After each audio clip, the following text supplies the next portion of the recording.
Today, I'll show you how to change leverage in MetaTrader 5. First, it's important to know that in most cases, you do not change leverage directly inside the MetaTrader 5 platform itself.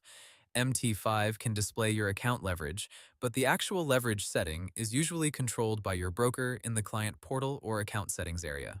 MetaQuotes' MT5 help shows leverage as an account detail, and broker guides commonly handle leverage changes outside the trading terminal. So, start by logging into your broker's dashboard or client area. Open the section for your live or demo trading accounts, select the MT5 account you want to edit, and look for an option like Change Leverage, Edit Settings, or Account Settings.